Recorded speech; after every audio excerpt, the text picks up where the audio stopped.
Tiesos akibrokštai. Sveiki tada visi brangiai. Ir turim klausimą, ar egzistuoja ir kokia, jeigu egzistuoja gimtoji nuodėmė Torai? We have a question. Does the natural sin, the inborn sin exist in Torah, and if it does, what kind of sin is it? Toroje gimtosios nuodėmės nėra, atsakymas paprastas. The answer is simple. There's no such thing as a natural or an inborn sin in the Torah. Tai yra krikščionybės išradimas. This is a discovery of Christianity. Trumpai priminsiu, kas nežino, kas ta krikščionių gimtoji nuodėmė. And I will briefly remind what is that Christian original sin. Pirmieji žmonės, Adomas ir Ieva, laisvai apsisprendė nepaklus Dievui. The first people, Adam and Eve, decided with their own free will to not listen to God.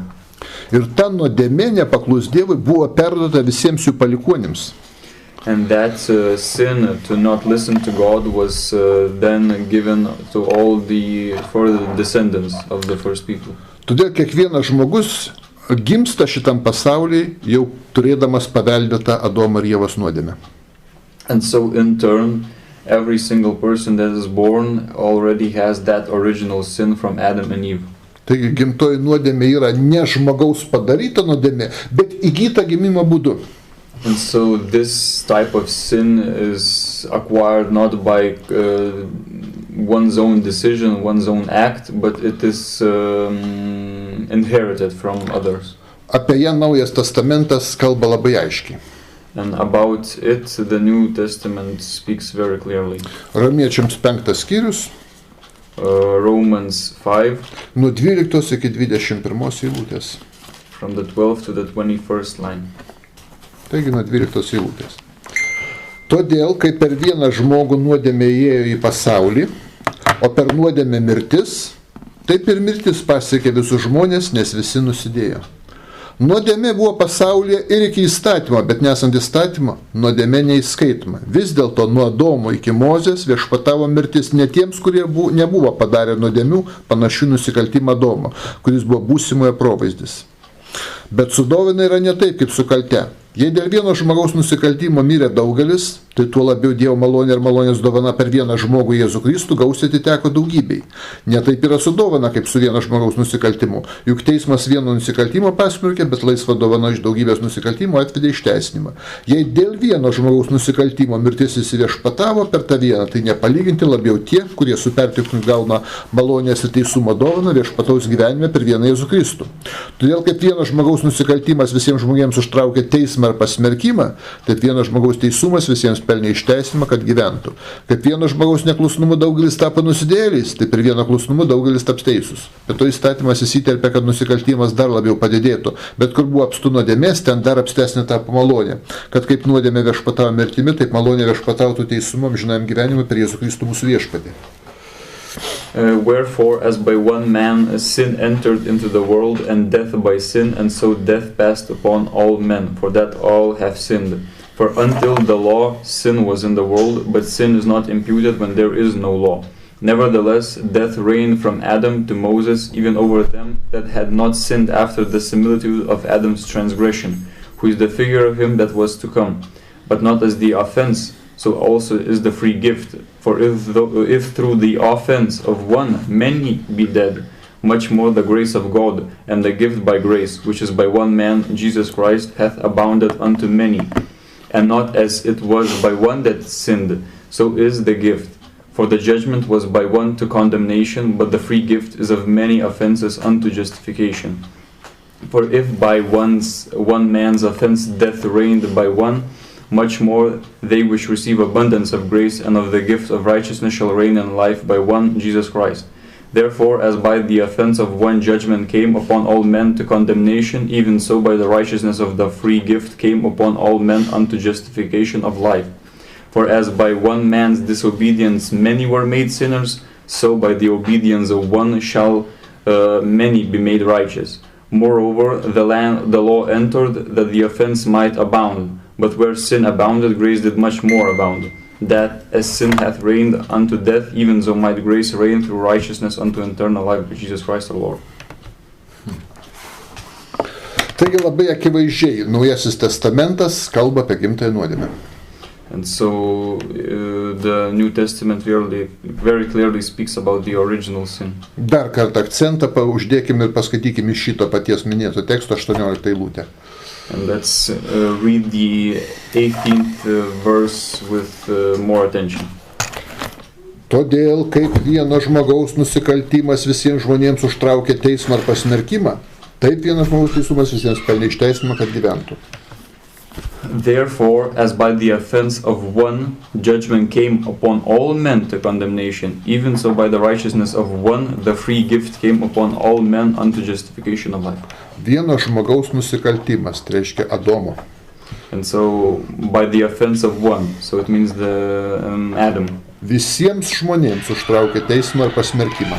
Judgment came upon all men to condemnation. Visi pasmerkti dėl vieno žmogaus, dėl Adomo. So now because the offense of one, all are condemned. Bažnyčios tėvas Kiprijonas iš Kartaginos, the father of the church, Caprion from Carthagine, gimtąją nuodėmę vadina svetima kalte. Names the original sin as an alien sin, kurią panaikina krikštas. Which is eradicated by baptism. O protestantai gimtąją nuodėmę dar labiau pabrėžia negu katalikai ar rytų ortodoksai. And the Protestants put an even higher stress on this original sin more than the Christians and the East Orthodox. Protestantizmo pradininkas Martynas Liuteris teigia, and the original Protestant Martin Luther states, kad gimtoji nuodėmė sugadina absoliučiai visą žmonių prigimtį. That the original sin ruined ruined the human nature absolutely. Tiek sugadino, kad žmogus neteko net laisvos valios. And that sin ruined that human nature so much that the human nature lost its own free will. Taigi čia krikščionių pozicija. So this is the Christian position. Kaip jau sakiau, Torai tokios pozicijos nėra. And as I have already said, there's no such thing in the Torah. 7 principus apie taip vadinamą gimtąją nuodėmę iš Toros dabar šiandien panagrinėsim. We'll now explore 7 principles which are as if associated with the original sin. Pirmas principas. The first principle. Paprastai vaikai ir kiti palikuonys nepaveldi nuodėmės ir pasmerkimo iš tėvų. And the thing is that children do not inherit the condemnation from their parents. Paskaitykim Jeremiją 31:30. Let's read Jeremiah 31:30. 31:30. Kiekvienas mirs už savo paties kaltes. Kas valgys rūgščių vynuogių, to dantis atšips. But everyone shall die for his own iniquity. Every man that eateth the sour grape, his teeth shall be set on edge. Kiekvienas mirs už savo paties kaltes. But everyone shall die for his own iniquity. Pakartoto įstatymą 24:16. Deuteronomy 24:16. Tėvai nebus žudomi už vaikus, ne vaikai už tėvus. Kiekvienas mirs už savo nuodėmes. The fathers shall not be put to death for the children, neither shall the children be put to death for the fathers. Every man shall be put to death for his own sin. Taigi nepaveldimas nuodėmės iš tėvų. And so we do not. The sins are not inherited from parents. Ezechielio 18 skyrius, Ezekiel 18, 19-20 eilutės. 19-20. Jūs klausite, kodėl sūnus neatsako už tėvo nusikaltimus? Jeigu sūnus darė, kas yra teisinga ir teisu, bei laikėsi mano nuostatų, jis tikrai liks gyvas. Siela, kuri nusikalsta, mirs. Sūnus neatsakys už tėvo nusikaltimą, o tėvas neatsakys už sūnaus kaltes. Teisusis gaus teisę atpildą, o nedorėlis nedorybės, nedorybės bus ant jo paties. Yet say ye why? Do not the son bear the iniquity of the father? When the son hath done that which is lawful and right, and hath kept all my statutes, and hath done them, he shall surely live. The soul that sinneth, it shall die. The son shall not bear the iniquity of the father, neither shall the father bear the iniquity of the son. The righteousness of the righteous shall be upon him, and the wickedness of the wicked shall be upon him. Ir dar paskaitykim 2 Kronikų 25 skyrius 4 eilutė. Then let's read the 2 Chronicles 25:10. 4. 4. Jų vaikų jis nenužudė, kaip Mozės įstatymo knygoj parašyta, kur Viešpats sako, tėvai neturi mirti dėl vaikų ir vaikai dėl tėvų, bet kiekvienas mirs dėl savo paties nuodėmės. But he slew not their children, but did as it is written in the law in the book of Moses, where the Lord commanded, saying, the fathers shall not die for the children, neither shall the children die for the fathers, but every man shall die for his own sin. Taigi, pirmas principas, kurį paskaitėm, pasirėmė Biblijos tekstais, kad palikuonis nepaveldė kaltės iš tėvų. And so the first principle that we have read out from the texts is that the descendants do not inherit the sins of their parents. Antras principas Biblijai. The second principle in the Bible. Kad baudžiami tik tie, kurie yra kalti patys padarė nuodėmes. That only those are punished who have themselves committed those wrong acts. O ne dėl kito žmogaus padarytų nuodėmių. And not because someone else committed a sin. Taigi, bausmė ateina tik už žmogų, už jo paties darbus. And so a punishment comes for a person only for their own acts, for their own works. Pradžios 18 skyrius, 25 eilutė. Genesis 18:25. Tai nėra tavo būdas nužudyti teisųjį su nusikaltėliu, kad teisusis gautų tą patį, kaip piktadarys. Ar viso žemės teisėjas pasielgs neteisingai? That be far from thee to do after this manner, to slay the righteous with the wicked, and that the righteous should be as the wicked, that be far from thee. Shall not the judge of all the earth do right?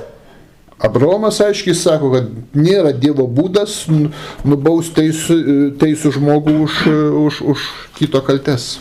And so Abraham says that it is not God's way to punish righteous people for sins that other people have committed. 37 psalmė. Psalms 37. Nuo 18 iki 22 eilutės.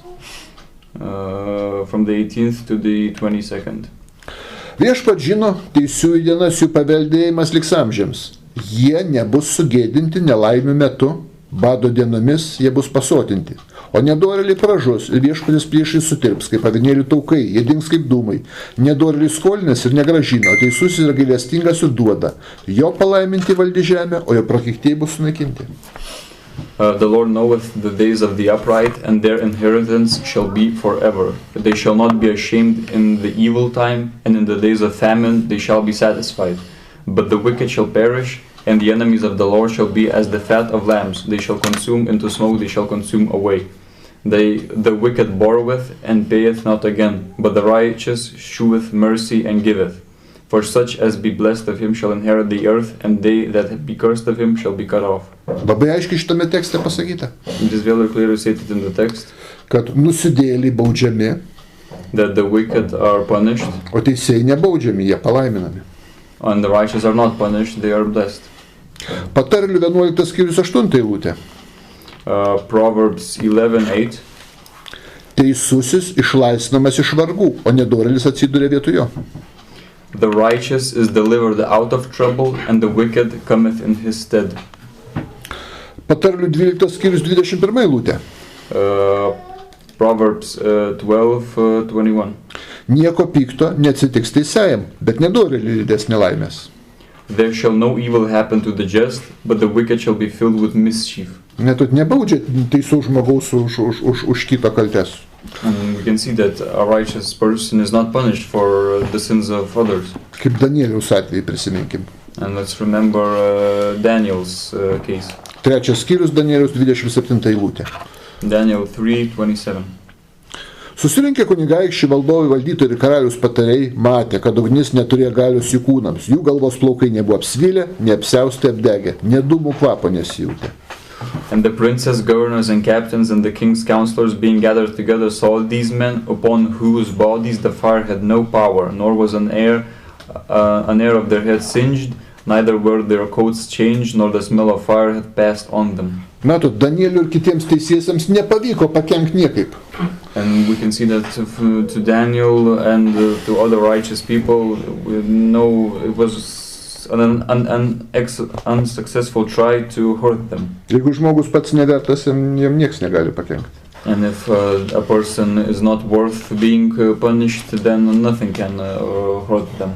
Danieliaus 6:23. Or Daniel's 6:23. Karalius labai apsidžiaugė ir įsakė ištraukti Danielių iš duobės. Danielių ištraukus iš duobės nebuvo rasta ant jo jokio sužeidimo, nes jis tikėjo savo dievu. Then was the king exceeding glad for him, and commanded that they should take Daniel up out of the den. So Daniel was taken up out of the den, and no manner of hurt was found upon him, because he believed in his God. Nekaltam nenutinka nelaimė. And so we see that for a person that is not wrong, no hurt comes to them. 90 psalmė. Psalms 90. Nuo 8 iki 13 eilutės. 8:13. Tu laikai mūsų kaltes savo akivaizdoje, mūsų slaptas nuodėmes savo veido šviesoje. Mūsų dienos praeina tau rūstojant, mūsų metai kaip atodusis. Mūsų metų skaičius yra 70, o stipresnių 80. Dauguma jų praeina varge kančios, jie greitai praeina ir mes išnykstam. Kas tavo rūstybės jėga supranta ar bijo tavo pykčio? Pamokyk mus skaičiuoti mūsų dienas, kad įgytume išmintingą širdį. Thou hast set our iniquities before thee, our secret sins in the light of thy countenance. For all our days are passed away in thy wrath, we spend our years as a tale that is told. The days of our years are 60 years and 10, and if by reason of strength they be 80 years, yet is their strength labor and sorrow, for it is soon cut off, and we fly away. Who knoweth the power of thy anger, even according to thy fear, so is thy wrath. So teach us to number our days, that we may apply our hearts unto wisdom. Matot, žmogaus kančias ir vargus sieja su to žmogaus įvairiom nuodėmėm, kurias Dievas savo veido šviesoje laiko. And so the punishments we get are from the iniquities that are before God. God holds the iniquities of ours before himself, and according to these punishes or is wrathful upon us. Patarlių 1 skyrius. And Proverbs 1. 32-33 eilutės. 32-33. Neišmanėlių užsispyrimas užmuš juos, kvailius pražudys jų neapdairumas. Kas manęs klauso, gyvens saugiai, bus ramus ir nebijos pikto. For the turning away of the simple shall slay them, and the prosperity of fools shall destroy them. But those who hearken unto me shall dwell safely, and shall be quiet from fear of evil. Taigi, mato, žmogus nukenčia dėl savo kvailysčių ir kalčių. And we can see that a person suffers from their own foolishness and mischief. O kas klauso Dievo, tas gyvena saugiai ir nebijo pikto.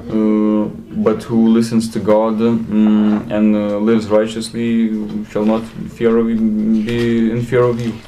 Patarlių 13:6. Proverbs 13:6. Teisumas saugo nekaltojo kelią, o nuodėmė pražudo nedorėlį. Righteousness keepeth him that is upright in the way, but wickedness overthroweth the sinner. Matome, kaip viskas teisingai. Nukenčia nusidėlis dėl savo kalčių. And we can see that how everything is just, because the wicked person suffers from their own misdeeds, misacts. O teisusis dėl savo gerų darbų išvengia kentėjimo.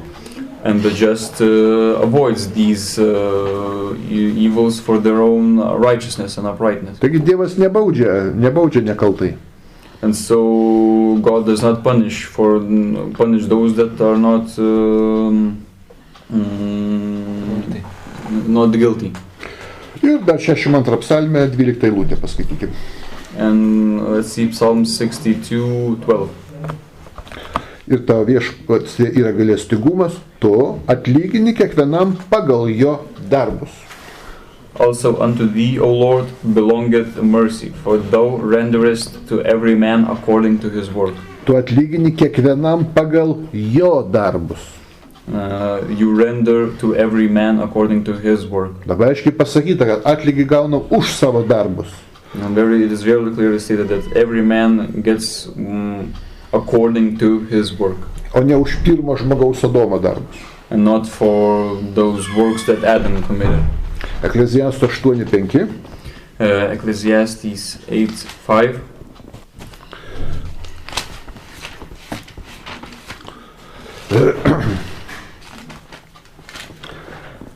Klausydamas jo įsakymų nepatirsi piktą. Whoso keepeth the commandment shall feel no evil thing.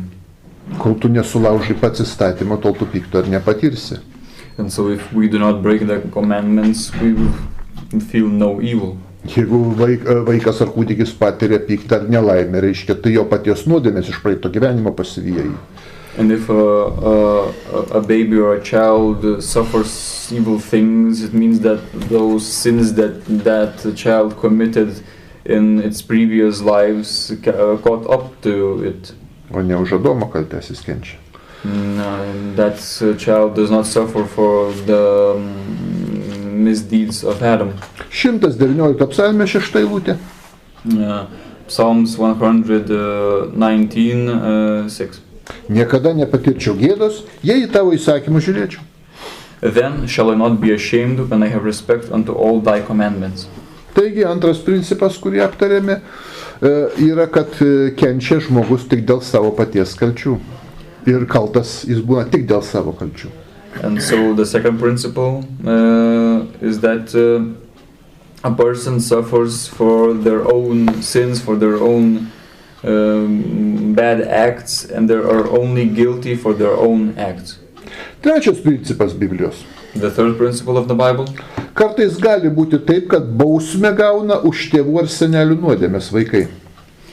It can be the case that children receive punishments that are originally directed at their parents. Bet taip nutinka irgi dėl tų vaikų ar anūkų kaltės.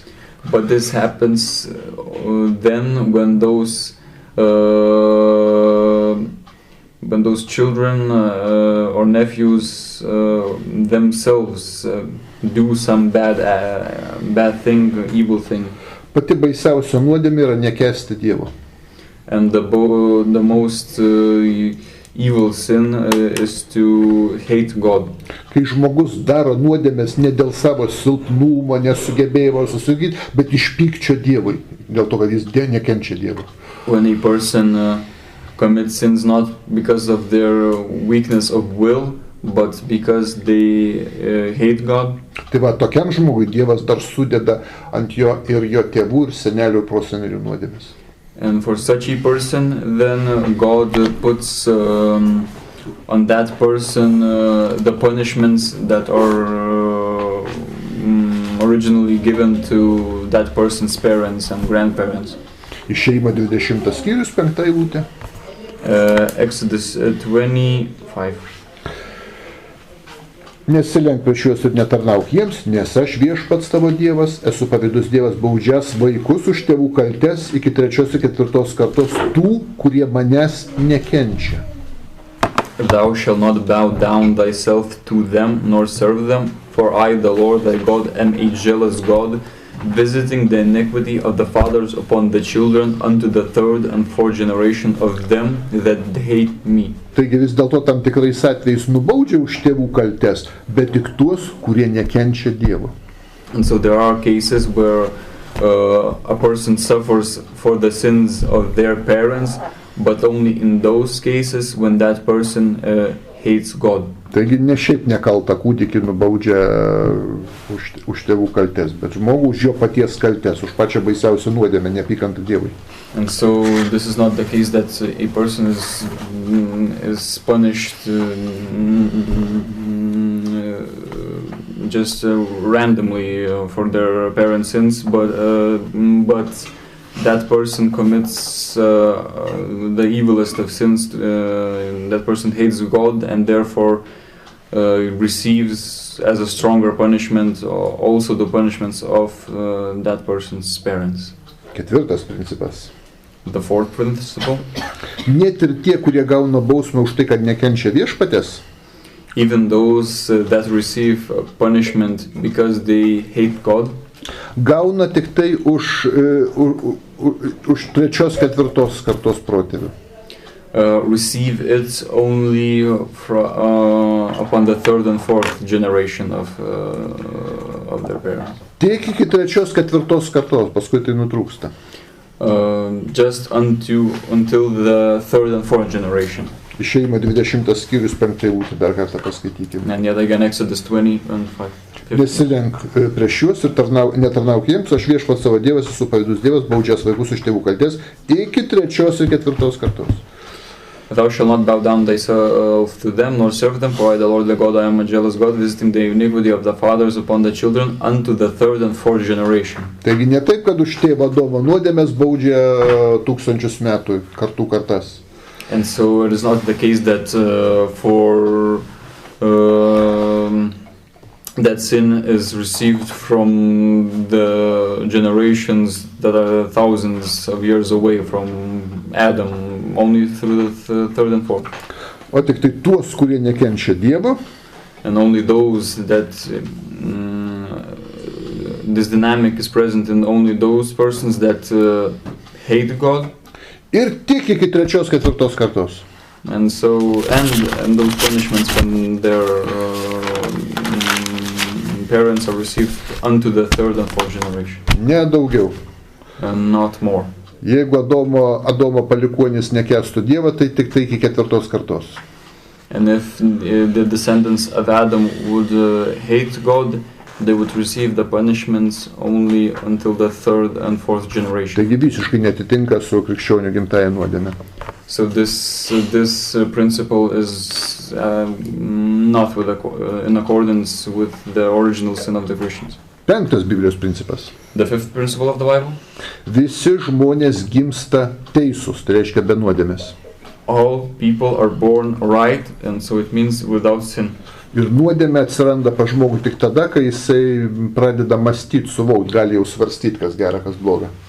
And a sin is present in a person when they can think and differentiate what is good and what is evil. Ekleziastos 7 skyrius.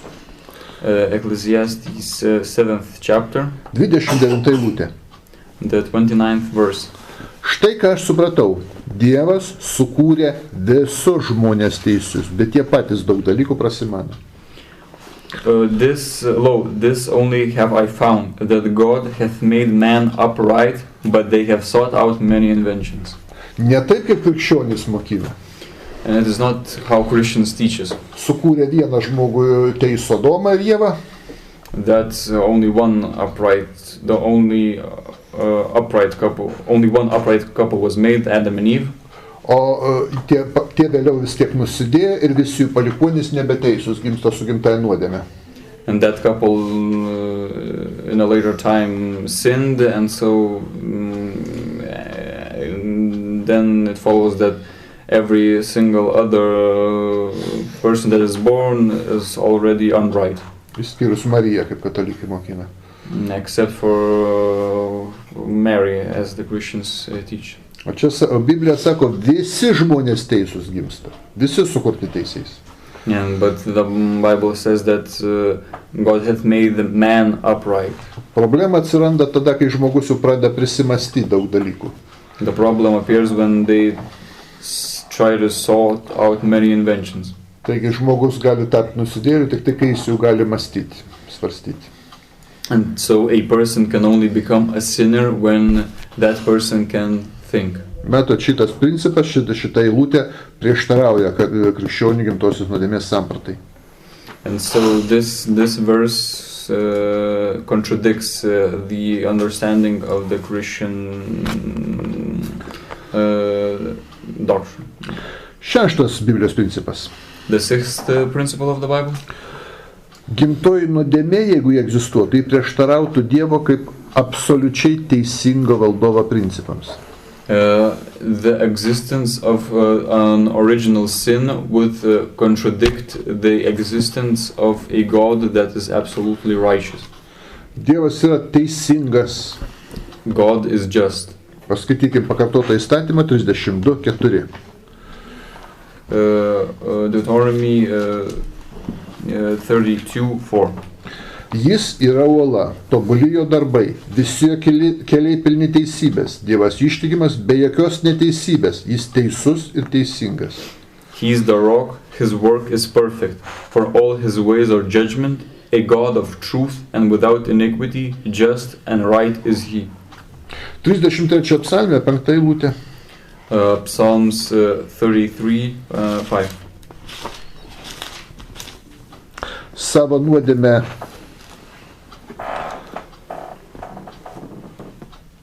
geriau paskaitykim Jobo 34 skyrių, atsiprašau.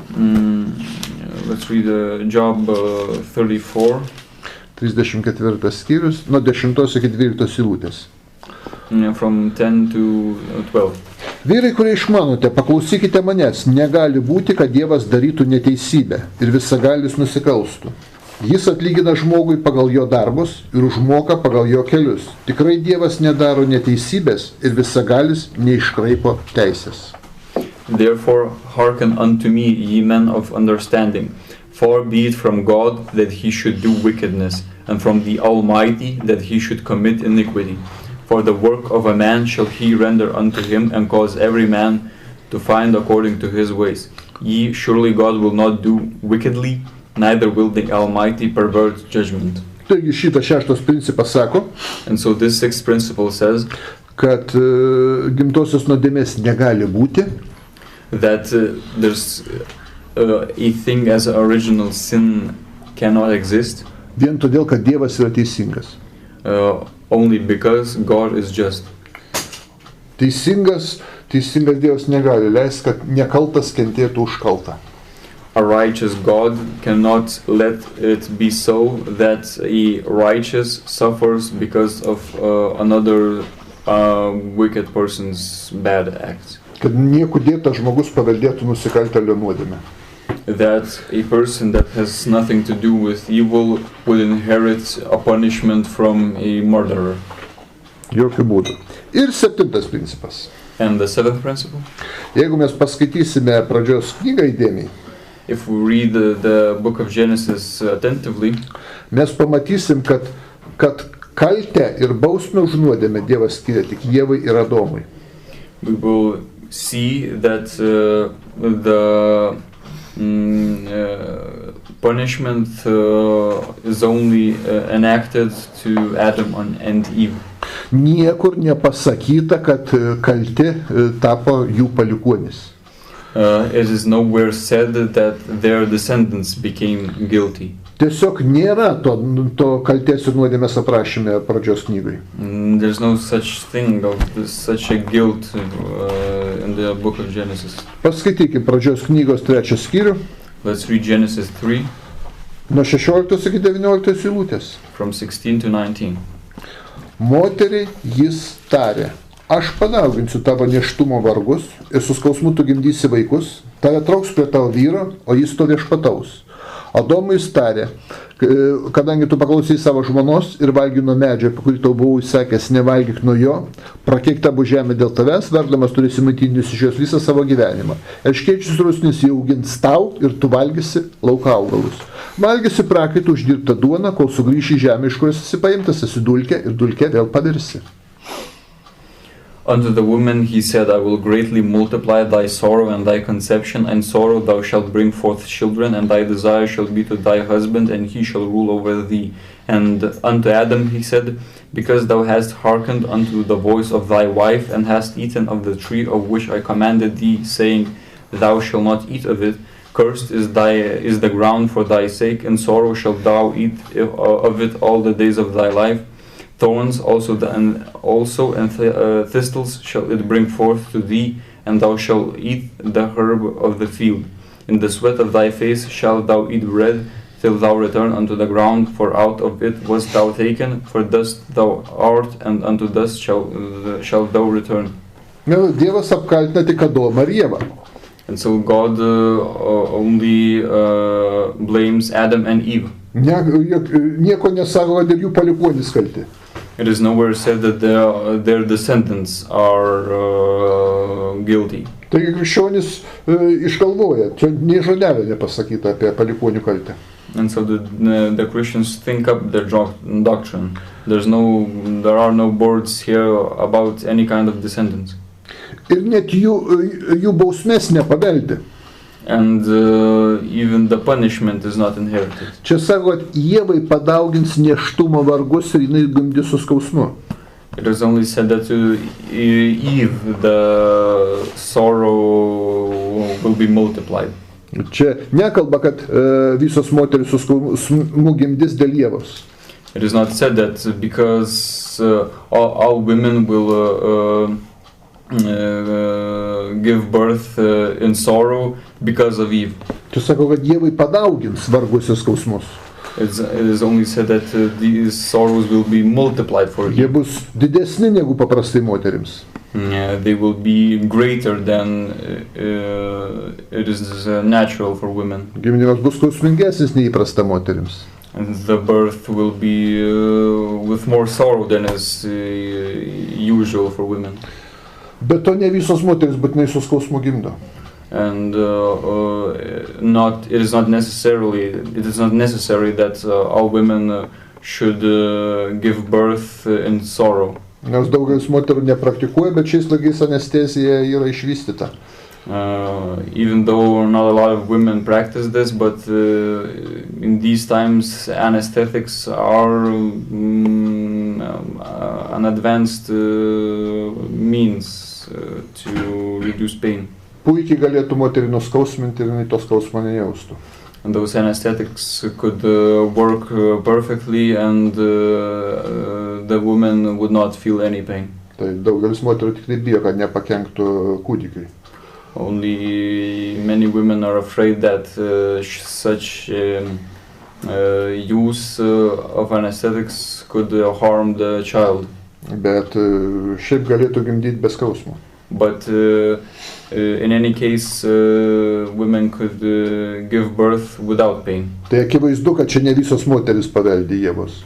And so it is very clear that not all the women inherit those multiplied pains from Eve. Moteris su skausmu gimdo dėl savo pačios kaltės. And women give birth with great pains for their own sins. Visi, kurie atsidūrėm šitam pasauliui, tai reiškia už tam tikras kaltes. And we that find ourselves in this world, we find ourselves here because of some kind of sins or evil things. Taigi čia bausmė tik Ievai pasakyta, o ne jos palikuonims. And so this punishment is said is decreed only on Eve and not on her descendants. Taip pat ir Adomui pasakyta. The same thing is said to Adam. 17 eilutės pabaiga. The end of the 17th verse. Vargdamas turėsi maitintis iš žemės visą savo gyvenimą. In sorrow shalt thou eat of it all the days of thy life. Akivaizdu, kad čia tik Adomui, o ne visiems jo palikuonim. It is very clear that this is the case for Adam and not all of his descendants. Juk toli gražu ne visi vyrai žemdirbystės pragyvena, maitinasi. It is not the case that all of the people live from the harvests of the fields. Vieni iš mokslo, kiti iš ekonomikos, kiti iš muzikos, iš dailės. There are a lot of people who live from science, from a business and from art. Čia būtent Adomui pasakyta, kad jam labai sunkiai žemdirbystė seksis. It is specifically to Adam said that this ground from which he will feed himself, this agricultural activity will be more difficult. 18 eilutė sako, tu valgysi lauko augalus. And the 18th verse they said that thou shall eat the herb of the field. Ne visi valgo lauko augalus ir ne visada. And so, but it is not the case that everyone eat the herbs of the field, not or at least not every single time. Daugelis naminius augalus valgo, ne laukinius.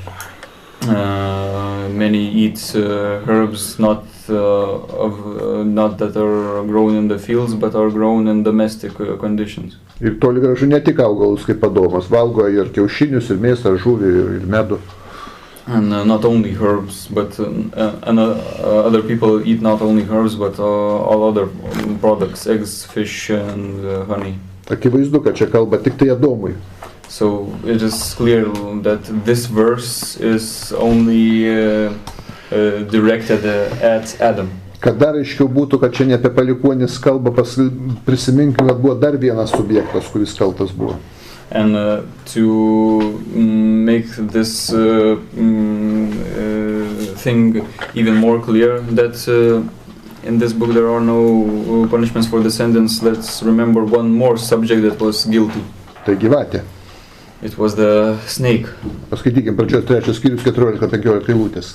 Let's read Genesis 3:14-15. Tada viešpats Dievas tarė gyvatei, kadangi tu tai padarei, esi prakeikta tarp visų gyvulių ir laukinių žvėrių. Tu slinksi pilvu ir dulkes ėsi per visą savo gyvenimą. Aš sukelsiu priešiškumą tarp tavęs ir moteris, tarp tavo sėklos ir moters sėklos. Jis sutrins tau galvą, tu gelsi į kūlinį. And the Lord God said unto the serpent, because thou hast done this, thou art cursed above all cattle and above every beast of the field.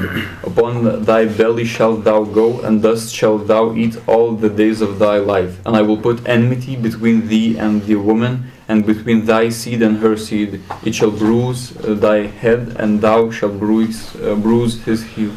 Akivaizdu, kad čia tik tai gyvatei paskirta bausmė. It is very clear that this punishment is given only to the serpent. Būtų labai juokinga galvot, kad bekojai driežai ir gyvatė šliaužia todėl, kad jų protėvis nusidėjo. Dievas sugundė. It would be very naive to think that all the reptiles slide to the ground because at one time their ancestors that are very far away sinned. Nes roplius įvairius Dievas sukūrė jau anksčiau iki nuodėmės atsiradimo. And the reptiles, they move in such a way,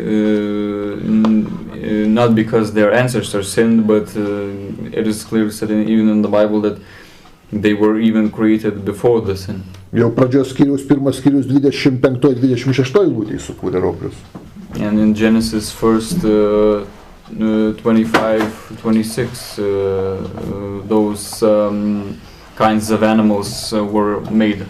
Ir prisiminkime pradžios 3:14 pabaigą eilutės. And let's remember Genesis 3:14, the end of the line. Tu slinksi pilvu ir dulkes ėsi per visą savo gyvenimą. Upon thy belly shalt thou go, and dust shalt thou eat all the days of thy life. Klausykit, argi ėda gyvatės dulkes? And do serpents eat dust? Gyvatės milta varlėmis, graužikais įvairiais. Reptiles feed themselves on frogs, yeah. Neminta nei viena gyvatė dulkėm. Not a single serpent feeds itself on dust. Akivaizdu, kad tik vienai šitai bausmė paskirta. And it's very clear that for only this one specific serpent the punishment is given. Such a punishment is given. Kaip gyvatės nešliaužia pilvu ir neminta dulkėmis. And how snakes do not move on their belly and do not eat the dust. Kad kažkada tam tikra gyvatė nusidėjo. Because sometime one of their ancestors committed a sin. Taip ir visi žmonės gimė iš Adomo ir Ievos, nekenčia už jų nuodėmes ir neužskaitoma jiem kaltė dėl Adomo ir Ievos. And so how the serpents act in such a way, not because they have been punished for their sins of their ancestors. In the same manner, it is the case that all the other people that are living here are not did not inherit the sins of Adam and Eve. Yeah. Kartais nutinka taip, kad vaikai nukenčia už tėvų kaltes. Sometimes it is the case that children suffer from their parents' misdeeds. Bet tik tai tada, kai tas vaikas turi iš praeito gyvenimo nuodėmes. But only then when that child has sins from the previous life. Ir vis tiek jis turėtų nukentėti per gyvenimą, būt nubaustas.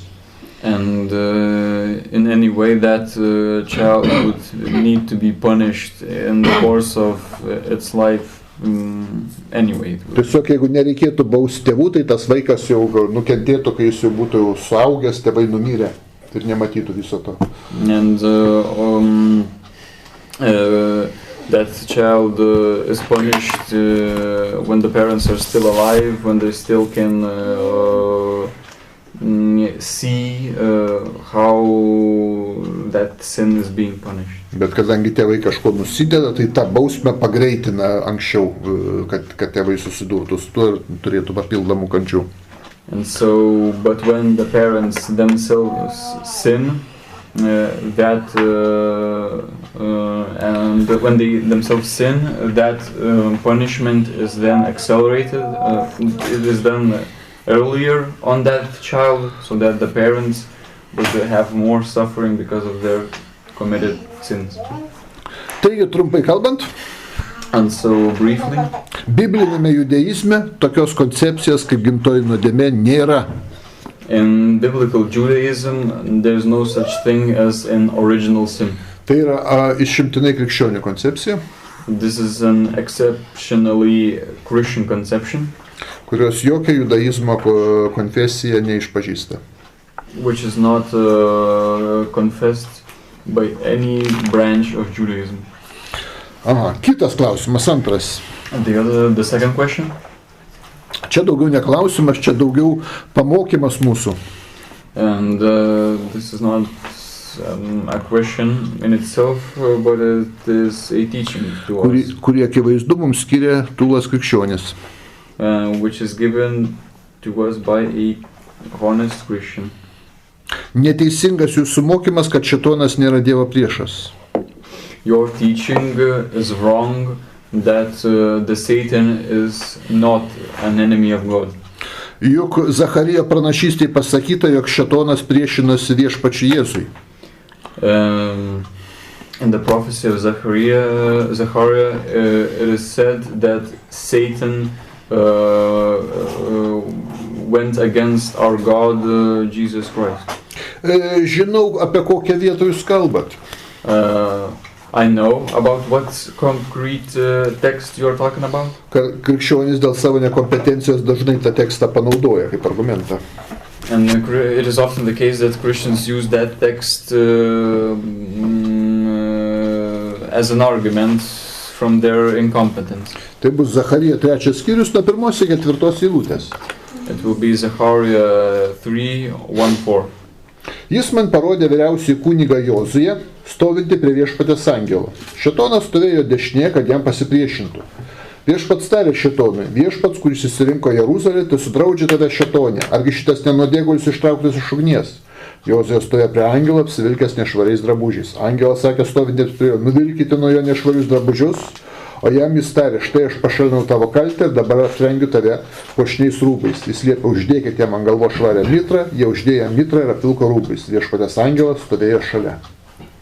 And he showed me Joshua the high priest standing before the angel of the Lord, and Satan standing at his right hand to resist him. And the Lord said unto Satan: the Lord rebuke thee, O Satan, even the Lord that hath chosen Jerusalem rebuke thee. Is not this a brand plucked out of the fire? Now Joshua was clothed with filthy garments, and stood before the angel.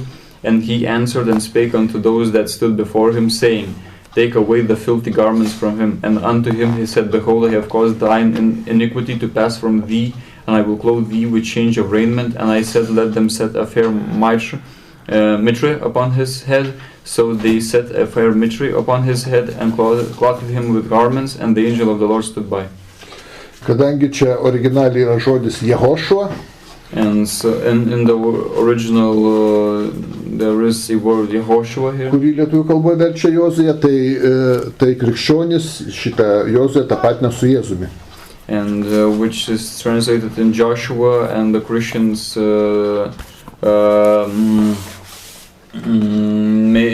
make Joshua and Jesus the same thing. Na, žinoma, čia krikščioninė kompetencija, biblinė. And this is the usual Christian incompetence of the Bible. Apie jokį krikščionių Jėzų čia nekalbama. There is no talk about any kind of Christian Jesus here.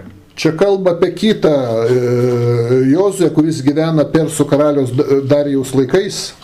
Here it's talked about a Joshua which lives in the times of the Persian king Darius. Jis buvo ir tas Jozuė buvo vyriausiasis žydų kunigas. And that Joshua was the highest priest. He was the Kohen of the Jews. Jis buvo vienas iš vadų, kuris vadovavo atstatant Jeruzalės šventyklą po Babilono tremties. He was one of the leaders that led the reconstruction of the temple after the Exodus to Babylon. Pasižiūrėkim, apie kokį laiką čia kalba Zacharijas. And let's see about what time does Zechariah speaks here. Ar apie krikščionį Jėzus laikus? Does he speak about the Christian Jesus' times? Ne, paskaitykim pirmą skyrių Zacharijo. No, let's read the first chapter of Zechariah. Pirma eilutė sako. The first line says: Antraisiais Darijaus metais, 8 mėnesį viešpats kalbėjo Zacharijui, Idojo sūnaus Berachijos sūnui, sakydamas. In the 8th month, in the 2nd year of Darius, came the word of the Lord unto Zechariah, the son of Beriach, the son of Iddo the prophet, saying. 7 eilutę paskaitykim. Pirmos skyrius. Let's read the Zechariah 1:7. Antraisiais Darijaus metais, 11 mėnesio 24 dieną, viešpats kalbėjo pranašui Zacharijui, Idojo sūnaus Berachijos sūnui. Upon the 4th and 20th day of the 11th month, which is the month of Sebat, in the 2nd year of Darius, came the word of the Lord unto Zechariah, the son of Berech, the son of Iddo, the prophet, saying. Taigi apie Darijaus laikus kalba.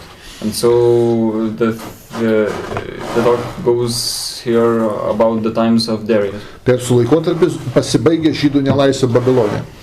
And in this time, the slavery of Jews in Babylon ends.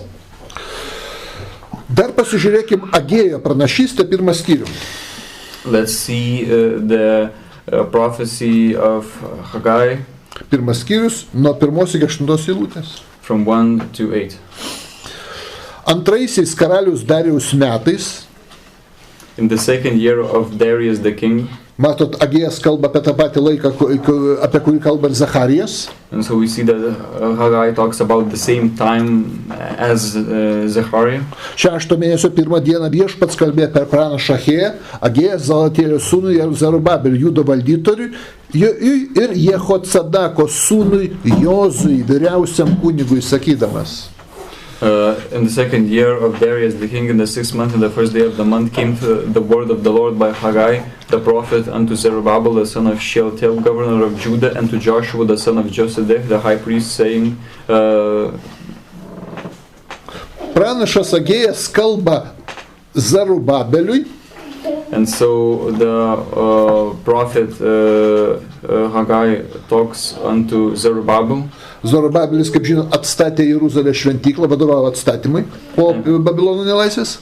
And as we know, after Babylon, after the slavery in Babylon, Zerubbabel was the leader of one of the leaders of reconstruction of the temple. Ir žiūrėkit, Zerubabelio amžininkui, Jehocadako sūnui Jozui, vyriausiam kunigui.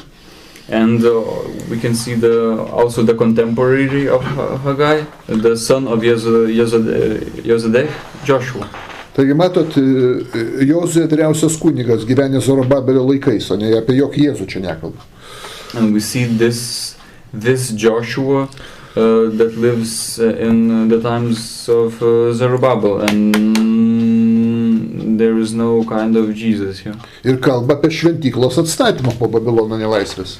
And it is talked about the reconstruction of the temple after the slavery of Babylon. Paskaitysiu nuo 2 iki 8 eilutės. And I will read from the 2nd to the 8th verse. Taip, sako kareivių Viešpats, žmonės kalba, kad dar netėjo laikas atstatyti Viešpatės namus. Tada Viešpats kalbėjo apie pranašą Agėją. Ar laikas jums gyventi lentomis apmuštuose namuose, kai šventykla tebeguli griuvėsiuose? Todėl dabar, taip sako kareivių Viešpats, apsvarstykite savo kelius. Jūs daug pasėjat, bet mažai pjaunat, valgot, bet nepasisotinat, geriat, bet troškulį nenumalšinate, jūs apsirengit, bet nesušylote, o kas dirba už algą, deda į kiaurą maišą. Taip sako kareivių Viešpats, apsvarstykit savo kelius, eikit į kalnus, parsigabenkit medžių ir statykit namus.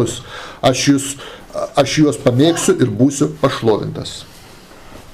Thus speaketh the Lord of hosts, saying, This people say, the time is not come, the time that the Lord's house should be built.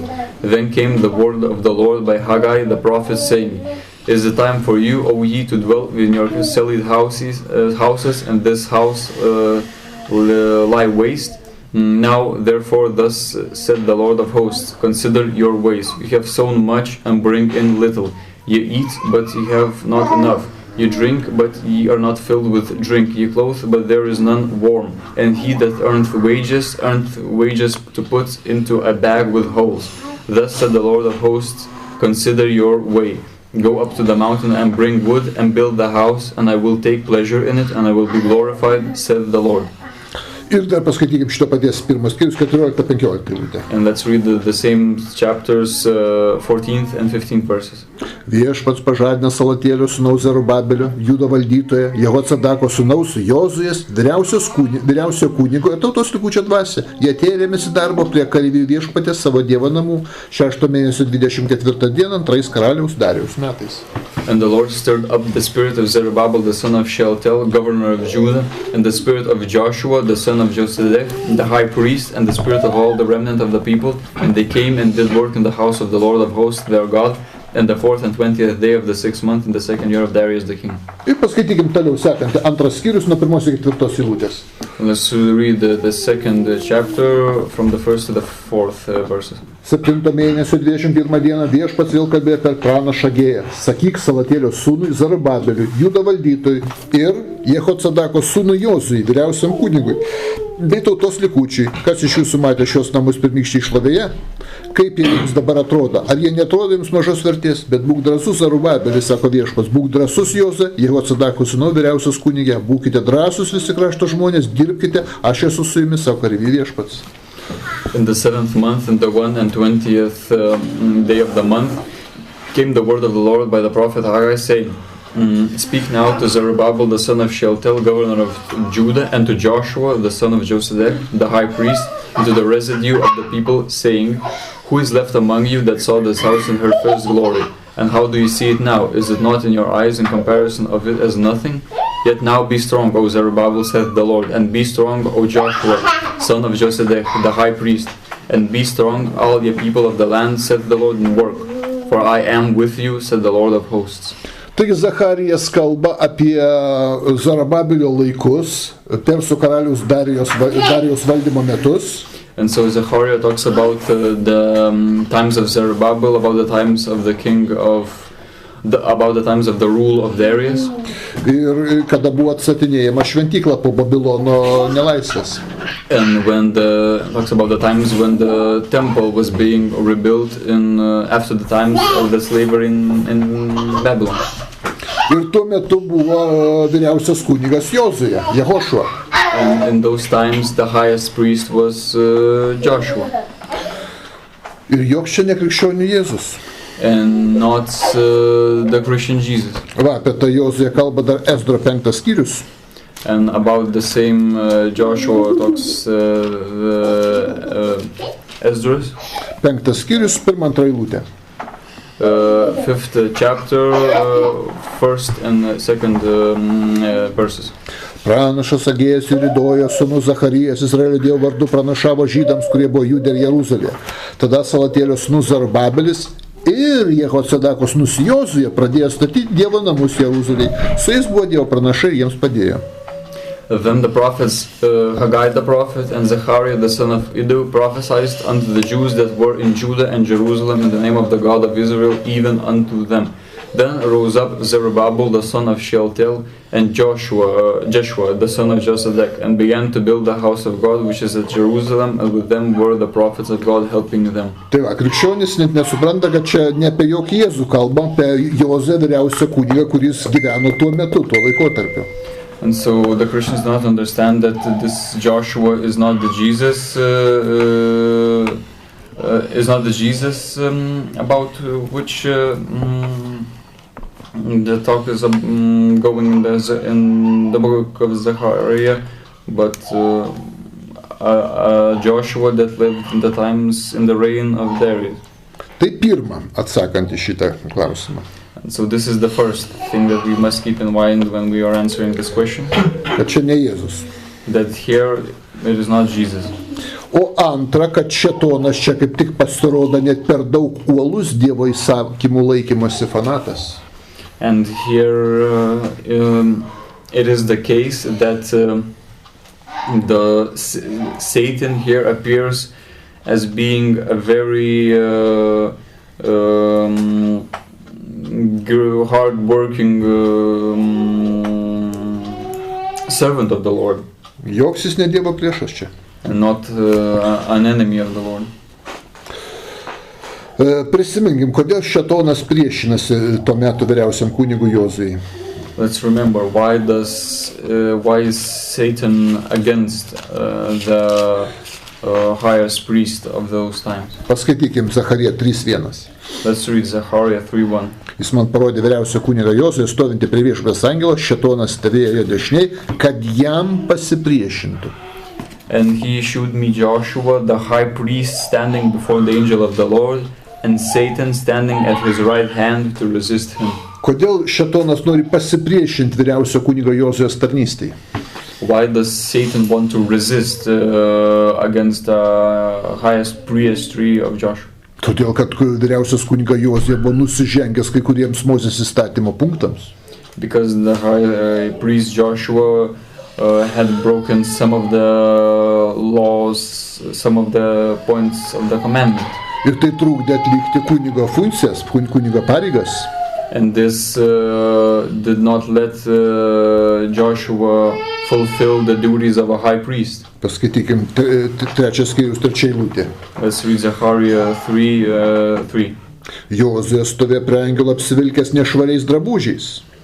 Now Joshua was clothed with filthy garments. Ir 4 eilutė. And the 4th verse. Angelas tarė stovintiems prie jo, nuvilkit nuo jo nešvarius drabužius, o jam jis tarė, štai aš pašalinau tavo kaltę, dabar aprengiu tave puošniais rūbais. And he answered and spake unto those that stood before him, saying, Take away the filthy garments from him. And unto him he said, Behold, I have caused thine iniquity to pass from thee, and I will clothe thee with change of raiment. Ką mes čia matome? Du dalykus. And what do we see here? We see two things here. Suteptais drabužiais Jozuje. Joshua is with filthy garments. Negalvokit paprastai apie kažkokį fizinį purvą, kad jisai su nešvariais drabužiais stovi. We should not think that Joshua is just is standing there only with some kind of garments that are only physically dirty. Čia kalba apie ritualinį susitepimą. The talk here goes about the ritual dirtiness. Panašiai, kai su tais drabužiais palieti kokį nors mirusią lavoną ar kaulą, automatiškai rituališkai susitepi. And when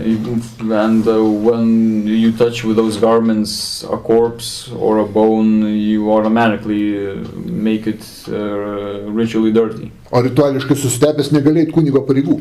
And when one is ritually unclean and dirty, that priest cannot fulfill their duty. Ir dar sako, štai aš pašalinau tavo kaltę, angelas kalba. And the other thing, the angel says that I have caused thine iniquity to pass from thee. Aha, dar kažko Jozue vyriausias kunigas buvo ir kaltas, nusikaltęs kažko. And so it means that Joshua not only had filthy garments on, but also was guilty of something, had a fault in him. Va dėl ko šėtonas nenori, kad Jozuje eitų vyriausio kunigo funkcijas. And so this is why Satan does not want that Joshua would fulfill his duty as the high priest. Kad šitas kunigas nėra šventas, jis nusikaltęs kažko, susitepęs. Because this high priest is not holy, he is filthy with something. Tai kur čia šėtonas Dievo priešininkas? And in what way is Satan an enemy of God? Kaip tik jisai labai uoliai žiūri Mozės įstatymas, kad būtų laikomas. And he is very strict in the fact that Moses' law should be kept upright by the priests. O kaip kunigas susitepa rituališkai? But how does a priest dirty himself ritually? Paskaitykim Kunigų 21 skyrių. Let's read Leviticus 21. Nuo 10 iki 14 eilutės. From 10 to 14. Vyriausias kunigas, ant kurio galvos išlieta patepimo aliejus ir kuris išventinęs kunigystį, bet vilktas šventais apdarais, nenudengs savo galvos, neperplėš drabužių ir neprisilies prie jokio mirusio, net prie savo tėvo ar motinos. Jis neišeis iš šventyklos ir nesuteps jos, nes yra pateptas švento aliejum. Aš esu viešpats. Jis turi vesti mergaitę. Jis negali vesti našlės, išsiskyrusios, paniekintos, nei paleistuvės, bet tik mergaitė iš savo tautos, kad nesuterštų savo giminės kraujo, nes aš esu viešpats, jį pašventinau. And he that is the high priest among his brethren, upon whose head the anointing oil was poured, and that is consecrated to put on the garment, shall not uncover his head, nor rend his clothes. Neither shall he go into any dead body, nor defile himself for his father or for his mother. Neither shall he go out of the sanctuary, nor profane the sanctuary of his God. For the crown of the anointing oil of his God is upon him, I am the Lord. And he shall take a wife in her virginity, a widow or a divorced woman, or profane or a harlot. These shall he not take, but he shall take a virgin of his own people to wife, neither shall he profane his seed among his people, for I, the Lord, do sanctify him. Matot, vienas iš nuodėmių sutepančių kunigą ir neleidžiančiai tarnystės yra netinkama santuoka. And so one of the sins that a high priest can commit, which would then forbid him to complete his duty, is a wrong type of marriage. Jam leidžiama tuoktis tik su mergina iš kunigų giminės arba kunigo našlė. He can marry a woman that is from the family tree of the priests, or the widow of the family of the priest. Visais kitais atvejais tai bus susiteršimas. In all other cases, this would be ritual filthiness, dirtiness. O kaip buvo susitepęs vyriausias kunigas Jozuė, apie kurį kalbam? And how was the high priest Joshua unclean? Mes randam Biblijoje tekstus, We find texts in the Bible kad vyriausio kunigas Jozuės sūnus ir jo broliai buvo vedę neteisingai susituokę. and we see that Joshua's sons and brothers who did not follow the Lord's commandments when marrying. Ne tik, kad nebuvo vedę mergelių iš kunigo giminės arba kunigo našlių, And not only that, they did not marry virgins from the families of the priests or widows of priests. jie buvo vedę apskritai net nežydės. They were married not even with women of Jewish blood. Ezro 10 skyrių paskaitykim. Ezra 10. 10-11 eilutė. Ezra 10 and 10:11. Kunigas Ezra atsistojęs tarė, jūs nusikaltote, vesdami svetimtautės moteris ir tuo padidinot Izraelio kaltę.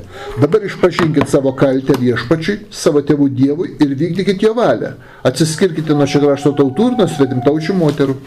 And Ezra the priest stood up and said unto them, Ye have transgressed and have taken strange wives to increase the trespass of Israel. Now, therefore, make confession unto the Lord God of your fathers and do his pleasure, and separate yourselves from the people of the land and from the strange wives. Ir toliau aprašo, kaip šita kalte buvo nusidėjusi vyriausio kunigo Jozuės giminė. And so, and further, it is talked about how with this sin the family of Joshua was then made unclean. Šitas pats 10 skyrius, And this same Ezra 10, nuo 17 iki 19 eilutės. from the 17th to the 19th verses. Iki pirmo mėnesio pirmos dienos jie baigė bylas su visais, kurie buvo vedę svetimtautės. Tarp kunigų sūnų, vedusių svetimtautės, iš Jehotzadako sūnaus Jozuės sūnų, ir jo brolių Maasėja, Eliezeras, Jeribas ir Gedolija. Jie padavė rankas, kad atleis savo žmones ir už kaltę paaukoja paviną. And they made an end with all the men that had taken taken strange wives by the first day of the first month. And among the sons of the priests there were found that had taken strange wives, namely of the sons of Jeshua, the son of Jozadak, and his brethren, Messiah and Eleazar and Jerib and Gedaliah.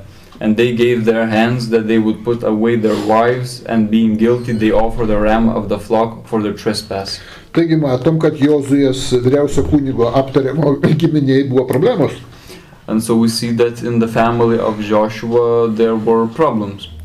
Jo sūnus ir jo broliai buvo vedęs svetimtautės. His sons and his brothers were married with strange wives, alien wives. Buvo sutepę kunigo tarnystę.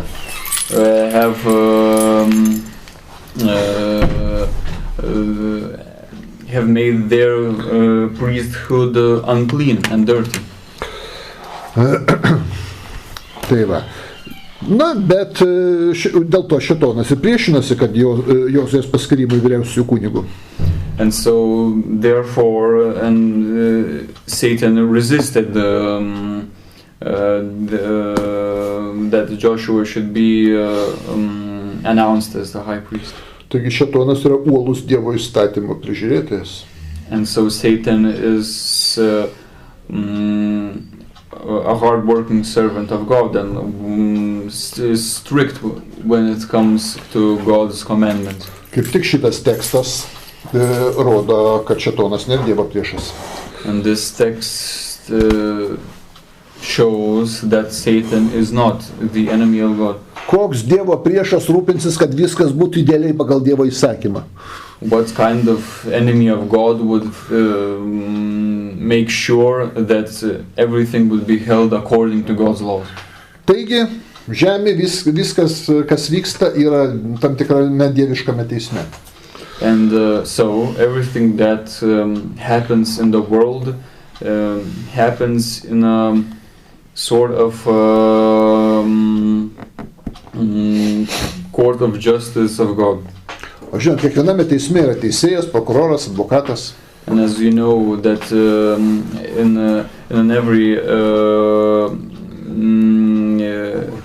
in every court there is a procurator and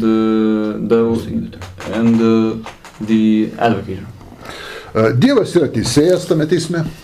And God is the judge in that court. Šėtonas yra kaltintojas. And Satan is the procurator. Kurio funkcija kaltinti tuos, kurie nesilaiko Dievo įsakymų. Whose function is to blame those who do not hold the laws of God. Prokuroro funkcija. This is the function of the procurator. Na, o advokato yra tas angelas, tai Michaelis, Mykolas. And the advocator of a person is Michael. Nes Michaelis, Mykolas visada jisai teisina ir pasisako už Izraelį. Because Angel Michael is always on the side of Israel and always tries to help them, help their case. Danielius 12:1. Daniel's 12:1. Tuo laiku pakils Mykolas didysis kunigaikštis, kuris gina tavo tautiečius. Tada ateis tokie sunkus laikai, kurių nebuvo nuo tautos atsiradimo, tada tavo tauta bus išgelbėta, kiekvienas, kuris bus rašytas knygoje. And at that time shall Michael stand up, the great prince which standeth for the children of thy people, and there shall be a time of trouble such as never was since there was a nation, even to that same time, and at that time thy people shall be delivered, every one that shall be found written in the book. Mykolas gina tautiečius, gina žydus. And so Michael stands up for the nation, helps the nation. Advokato funkcija ginti kaltinamai. But in the court, the function of an advocate is to help. The function of the lawyer is to help their client. Kaip dažnai vyksta, teisme nugali Dievo gailestingumas ir atlaidumas. And it is often the case that in this court the mercy of God prevails. Net tada, kai būna kažkur įstatymas sulaužytas, Dievas dažnai pasigaili. And even in those cases when a law is broken, God is merciful. Tas principas aprašytas Michėjas 7:18. This principle is talked about in Micah 7:18. Kur yra toks Dievas kaip tu, kuris atleidžia kaltę savo išrinktosios tautos likučiui. Jis nerūstoja per amžius, nes jam patinka gailestingumas. Who is a God like unto thee, that pardoneth iniquity and passeth by the transgression of the remnant of his heritage. He retaineth not his anger forever, because he delighted in mercy. Nors Jozuė buvo susitepęs, jam buvo atleista, būtent dėl to. And even though Joshua was filthy and ritually unclean, but mercy prevailed and it was forgiven for him. Paskaitykim, kaip pasigailėta Jozuės. Let's read how Joshua was spared. 3 skyrius nuo 3 iki 7 eilutės. Zechariah 3:7. Jozuė stovėjo prie angelo, apsivilkęs nešvariais drabužiais. Angelas sakė stovintiems prie jo: nuvilkite nuo jo nešvarius drabužius, o jam jis tarė: štai aš pašalinau tavo kaltę, dabar aprengiu tave puošniais rūbais. Ir liepė: uždėkite jam ant galvos švarią mitrą. Jie uždėjo mitrą ir apvilko rūbais. Viešpaties angelas stovėjo šalia. Viešpaties angelas kalbėjo Jozuei: taip sako kareivių viešpats, jei vaikščiosi mano keliais ir atliksi tarnystę, tada teisi mano namus ir prižiūrėsi mano kiemus. Aš suteiksiu tau vietą tarp tų, kurie čia stovi. Now Joshua was clothed with filthy garments and stood before the angel, and he answered and spake unto those that stood before him, saying, take away the filthy garments from him. And unto him he said, behold, I have caused thine iniquity to pass from thee, and I will clothe thee with change of raiment. And I said, let them set a fair mitre upon his head, So they set a fair mitre upon his head and clothed him with garments, and the angel of the Lord stood by.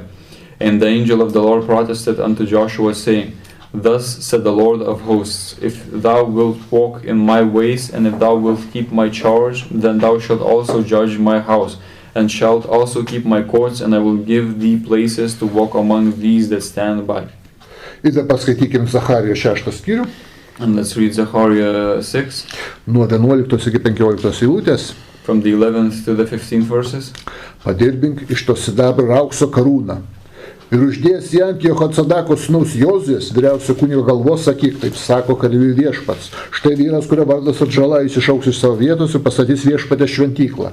Jis garbingai sėdės soste ir valdys kraštą, bus ir kunigas savo soste, ir jie abu taikiai sutars. Karūna bus padėta viešpatės šventykloje, Helemo, Tobijos, Jedajos ir Safonijos sūnaus Jano atminimui, iš tolimų kraštų atėję žmonės padės statyti viešpatės šventyklą, tada žinosite, kad kareivijų viešpats siuntė mane pas jus, tai vyks, jeigu klausysite viešpatės savo Dievo. Then take silver and gold and make crowns and set them upon the head of Joshua the son of Josedech the high priest, and speak unto him, saying, Thus speaketh the Lord of hosts, saying, Behold the man whose name is the branch, and he shall grow up out of his place, and he shall build the temple of the Lord. Even he shall build the temple of the Lord, and he shall bear the glory, and shall sit and rule upon his throne, and he shall be a priest upon his throne. And the counsel of peace shall be between them both. And the crowns shall be to Helem, and to Tobiah, and to Jedaiah, and to Hen, the son of Zephaniah, for a memorial in the temple of the Lord. And they that are far off shall come and build in the temple of the Lord, and ye shall know that the Lord of hosts hath sent me unto you. And this shall come to pass, if ye will diligently obey the voice of the Lord your God. Taigi viena iš šėtono funkcijų skirtų Dievo.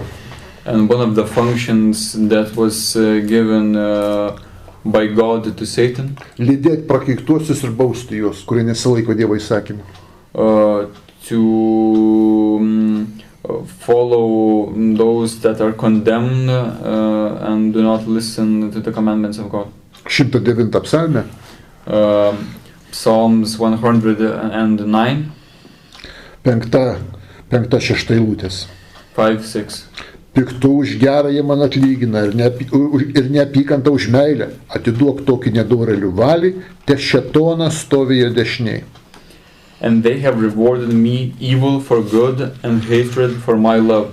Set thou a wicked man over him, and let Satan stand at his right hand. Taigi ta, kuris nusikaltęs prieš Dievo įsakymus, šėtonas lydi ir baudžia.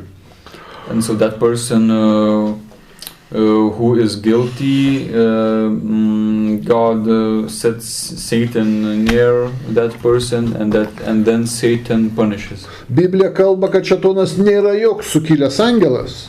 And the Bible talks that the Satan is not any kind of a rebelling angel, bet klusnus Dievui, but is but listens is obedient to God, vykdo Dievo nurodymus, follows the commandments of the Lord, negunda ir nebaudžia, jeigu Dievas neleidžia, does not entice or try to make a person sin if God did not command him to do so. O kai baudžia tik tiek, kiek Dievas leidžia, nedaugiau.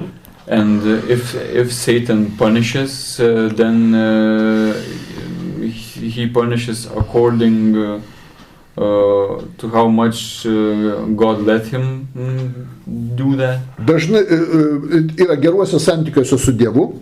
And Satan is often in a good relationship with God. Ir dažnai ateina pas patį Dievą į dangų, į svečius. And it is often the case that Satan himself comes as a guest to God. Prisimenat Jobo 1 skyrių. As we remember Job's first chapter. Paskaitykim nuo 6 eilutės. From the 6th line. Vieną dieną Dievo sūnus susirinko pas viešpatį, atėjo ir šėtonas. Now there was a day when the sons of God came to present themselves before the Lord, and Satan came also among them. Viešpats klausė Šėtoną, iš kur ateini? Šėtonas sakė viešpačiui, vaikštinėjau po visą žemę. Viešpats vėl klausė Šėtoną, ar atkreipi dėmesį į mano tarną Jobą, juk žemė nėra nė vieno jam lygaus, jis yra tobulas ir teisus, bijo Dievo, vengia pikto. Šėtonas atsakė viešpačiui, ne veltui Jobas bijo Dievo. Tu juk įsaugai jį, jo namus ir visą, ką jis turi, jo darbus, laiminį, jo turtas didėja, bet ištiesk ranką ir paliesk tai, ką jis turi, ir jis keiks tave akis. Viešpats tarė Šėtonui, visą, ką jis turi, atiduodu tavo valdžion, bet prieš jį neišties ranko. Šėtonas pasišalino iš viešpaties akivaizdus. And the Lord said unto Satan, the other verses of the Job, and the Lord said unto Satan, whence comest thou? Then Satan answered the Lord and said, from going to and fro in the earth, and from walking up and down in it. And the Lord said unto Satan, hast thou considered my servant Job, that there is none like him in the earth, a perfect and an upright man, one that feareth God and avoideth evil? Then Satan answered the Lord and said, doth the Job fear God for naught? Hast not thou made an hedge about him, and about his house, and about all that he hath on every side? Thou hast blessed the work of his hands, and his substance is increased in the land. But put forth thine hand now, and touch all that he hath, and he will curse thee to thy face. And the Lord said unto Satan, behold, all that he hath is in thy power, only upon himself put not forth thine hand. So Satan went forth from the presence of the Lord. Kur čia Šėtonas kariauja su Dievu? And where does Satan fight here against God? Puikiausi draugiški santykiai. These are very friendly relations. Šėtonas yra danguje, bendrauja su Dievu. Satan is in heaven and talks with God. Ir vykdo Dievo valią, baudžia tik tiek, kiek Dievas leidžia. And then acts according to God's will and punishes as much as God lets. Jobo 2 skyrius. Job's 2nd chapter. Nuo 1 iki 7. From the 1st to the 7th. Vieną dieną Dievo sūnus vėl susirinko viešpaties akivaizdoj. Šėtonas atėjo su jais ir stojo prieš Dievą. Viešpats paklausė jo, iš kur ateini? Šėtonas atsakė viešpačiui, aš vaikštinėjau po visą žemę. Viešpats klausė Šėtoną, ar atkreipi dėmesį į mano tarną Jobą? Juk žemė nėra jam lygaus, jis yra tobulas ir teisus, bijo Dievo, vengia pikto. Jis ir toliau lieka man ištikimas, nors tu mane sukurstei prieš jį, kad be priežasties jam kenkčiau. Šėtonas atsakė viešpačiui, oda už odą, bet žmogus viską atiduos, kad liktų gyvas, bet ištiesk savo ranką ir palies jo kaulus ir kūną, ir jis keiks tave akis. Viešpats tarė Šėtonui, jis tavo rankose, tik nepaliesk jo gyvybės. Šėtonas pasišalino iš viešpaties akivaizdus ir ištiko Jobas skudžiomis votimis nuo kojų padų iki viršugalvio. Again, there was a day when the sons of God came to present themselves before the Lord, and Satan came also among them to present himself before the Lord. And the Lord said unto Satan, from whence comest thou? And Satan answered the Lord, and said, from going to and fro in the earth, and from walking up and down in it. And the Lord said unto Satan, hast thou considered my servant Job, that there is none like him in the earth, a perfect and an upright man, one that feareth God and avoideth evil? And still he holdeth fast his integrity. Although thou movedst me against him, to destroy him without cause. And Satan answered the Lord and said, skin for skin, ye all that man hath will he give for his life. But put forth thine hand now, and touch his bone and his flesh, and he will curse thee to thy face.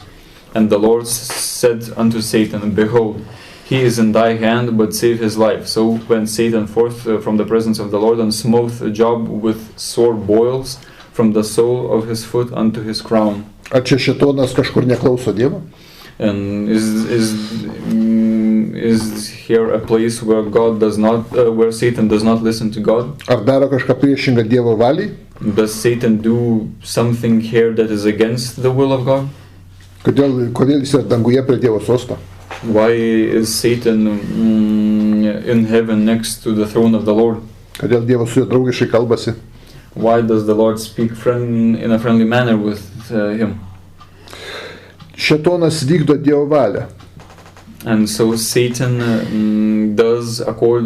acts according to God's will. Jeigu Dievo valia bus suklaidinti ir nubaust, siunčiamas angelas Šėtonas. And if it is God's will to punish and to make someone err, then God sends Satan to do that. Atsiverskim 2 Samuelio 24:1. Let's see 2 Samuel 24:1. Viešpaties rūstybė vėl užsidegė prieš Izraelį. Jis paragino Dovydą suskaičiuoti Izraelio ir Judo gyventojus. And again the anger of the Lord was kindled against Israel, and he moved David against them to say, Go, number Israel and Judah. Kokiu būdu viešpats paragino Dovydą suskaičiuoti Izraelio gyventojus? And in what manner does God push David to count, to number the population of Israel? Atsiverskim 1 Kronikų 21:1. Let's see the First Chronicles 21:1. Čia ir bus atsakymas. Here we will have the answer. Šėtonas pakilo prieš Izraelį ir sukurstė karalių Dovydą suskaičiuoti tautą. And Satan stood up against Israel and provoked David to number Israel. Dievas siunčia šėtoną tą padaryti. And so God sent Satan to do this deed. Teisingai, šėtonas yra piktoji dvasia. And so it is right, the Satan is an evil spirit. Bet ji ne Dievo priešas. Pikta ne prieš Dievą, bet prieš nusidėjėlius, prieš žmonės, kurie nusideda. But it is evil not against God, but evil against sinners, against those who sin.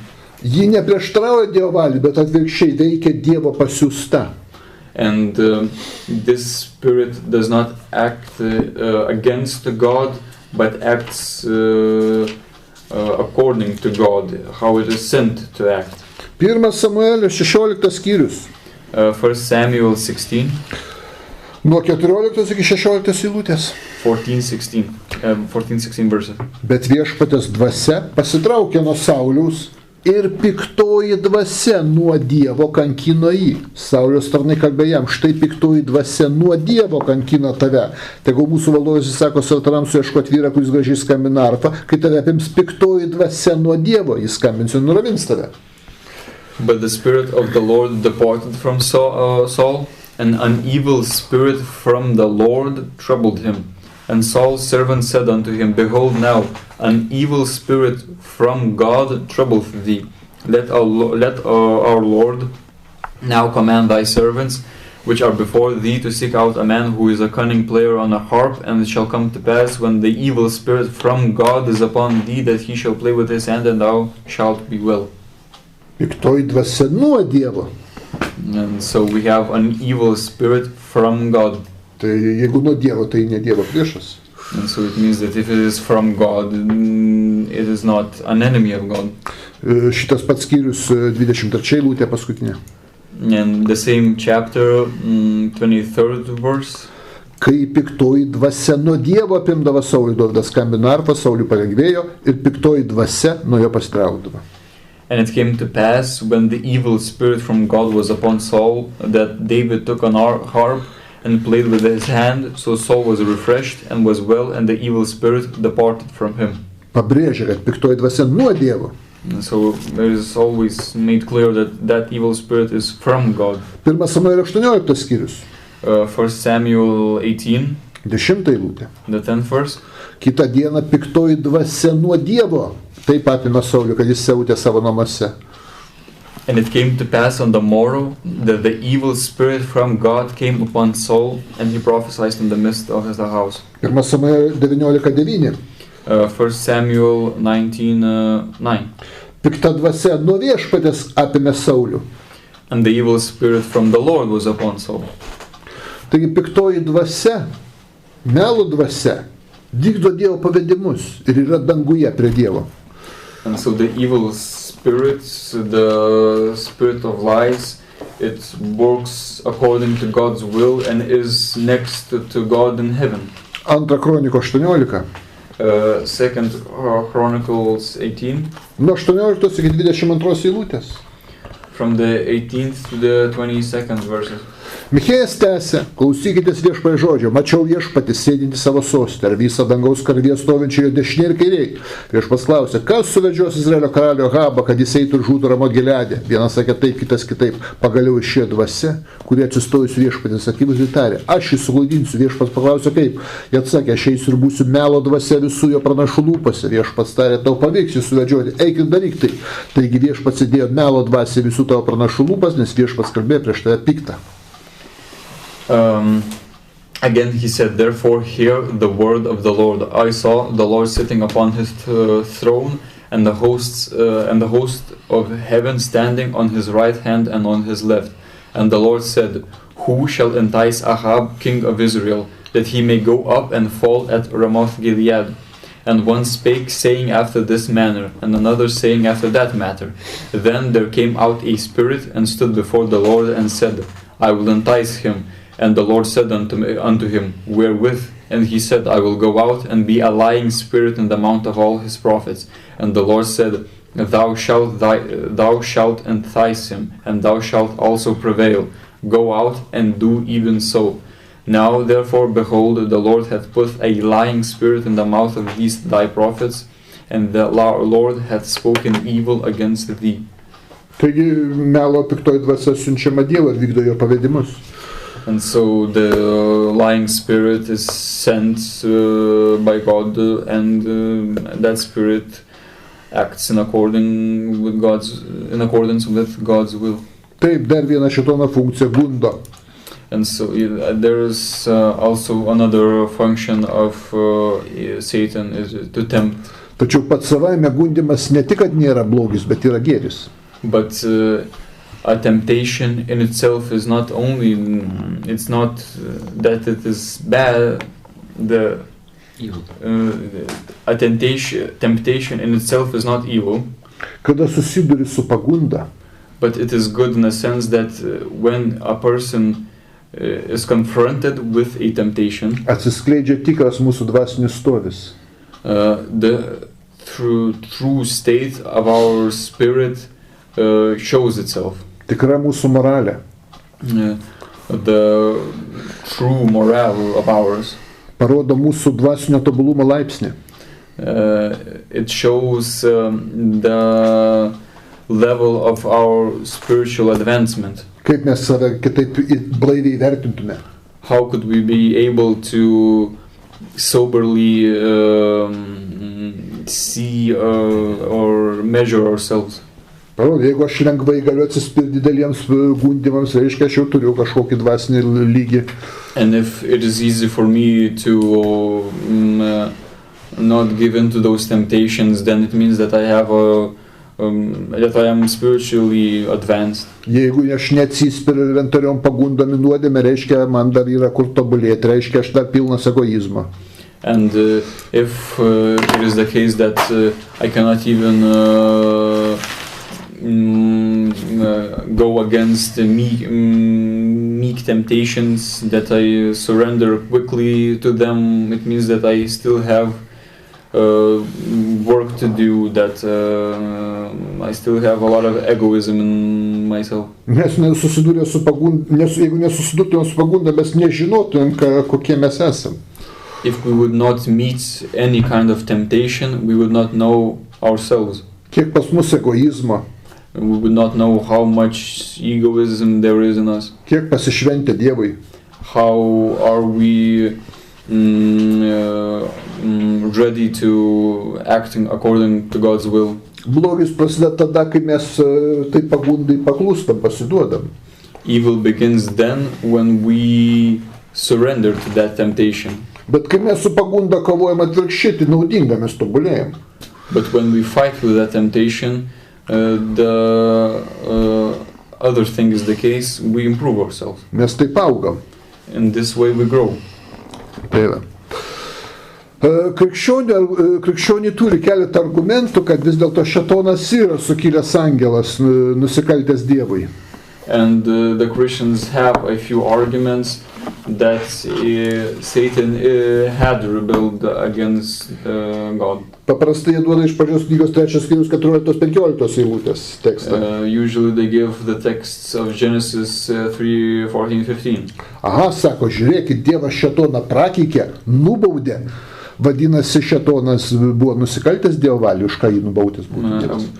But they say that you see that Satan is punished, and it means that to receive a punishment, it means that Satan had done something wrong and then so received the punishment. Tačiau visų krypčių judėjai sako. But all the branches of Judaism say. A kur jūs pradžios knygos pirmosios skyriuose matote šėtoną? They ask the Christians where do they see Satan in those first chapters of Genesis.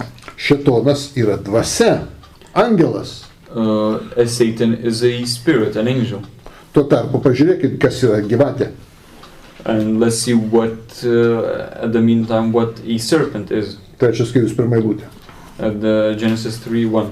Gyvatė buvo gudresnė už visus žemės gyvūnus, kuriuos viešpats Dievas sutvėrė.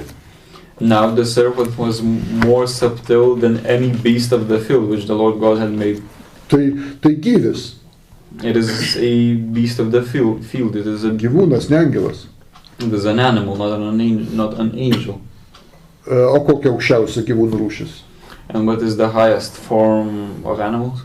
Gyvūnas, kuris turi protą, charakterį, kalbą. An animal which has a mind, has a character, speaks. Bet neturi sielos. But has no soul. Tuo dar jis yra gyvūnas. And so it still remains an animal. Ir dabar tokių pilna yra žemėje. And there are a lot of such animals in the world. Apie kuriuos taip ir rūpi pasakyti gyvatės. And about which we can only call them serpents. Taigi čia pabrėžia kaip tik, kad čia ne angelas. And here it is stressed that it is not an angel. O gyvis. But only a beast of the field. Vadinasi, ne šėtonas. Meaning that it is not Satan. Antrą argumentą duoda iš Izaijo 14 skyriaus. The second argument is from Isaiah 14. Nuo 12 iki 15 eilutės. From the 12th to the 15th. Kaip tu iškritai iš dangaus Liuciferį, ryto aušros sūnau, kaip tu kritai žemėn, kuris buvai pamydęs tautas, tu sakei savo širdyje, aš pakilsiu į dangų, iškelsiu savo sostą aukščiau Dievo žvaigždžių, sėdėsiu Dievo kalne tolimiausiai šiauriai. Aš pakilsiu aukščiau debesų ir būsiu lygus aukščiausiu, bet tu esi nublokštas į pragarą, į giliausią bedugnę. How art thou fallen from heaven, O Lucifer, son of the morning? How art thou cut down to the ground, which didst weaken the nations?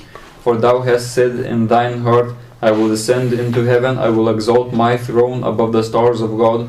I will sit also upon the mount of the congregation in the sides of the north. I will ascend above the heights of the clouds, I will be like the Most High, yet thou shalt be brought down to hell, to the sides of the pit. Sako, va, matot, puolės angelas iš dangaus. And they say, the Christians say that here we have a fallen angel from heaven. Nesakom nieko panašaus. But we say that nothing similar is here. Čia yra tokia tarsi giesmė poema apie vieną subjektą. And we say that here it is as if a song, a poem about a subject. Kas jis? Who is it? Paskaitykim 4 eilutę. Let's read the 4th verse. Tada dainuosite pasityčiamą dainą apie Babilono karalius, sakydami, kaip nurima prispaudėjas, auksinio miesto nebeliko ir taip toliau. And that thou shalt take up this proverb against the king of Babylon and say, how hath the oppressor seized, the golden city seized. Taigi čia kalbama apie Babilono karalių. And so here it's talked about the king of Babylon. Ne apie angelą, o apie žmogų. Not about an angel, but about a person. 15-16 eilutės. The 15th and 16th verses. Bet tu esi nublokštas į pragarą, giliausią bedugnę, kurie tave mato, įsižiūri, galvoja, ar tai žmogus, prieš kurį drebėjo žemė ir karalystė?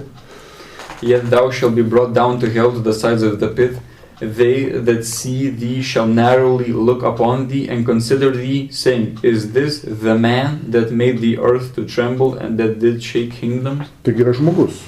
And we see that it is a man, a person, a human. Žmogus Babilono karalius.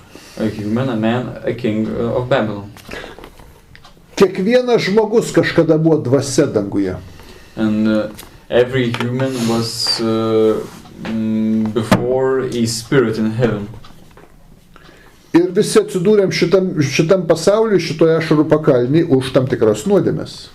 And we found ourselves in this world, in this harsh world, for our own sins. Taigi visi mes buvom angelai spindintys. And we were all blazing angels. Bet nupuolė. But that have fallen. Ir atsidūrė čia. And now we're here. Ir tas Liuciferis ir buvo Babilono karalius. And that Lucifer was the king of Babylon. Izaijo laikais tai buvo Babilono karalius. In the times of Isaiah, it was the king of Babylon. Vėliau jis turėjo kitų įsikūnijimų.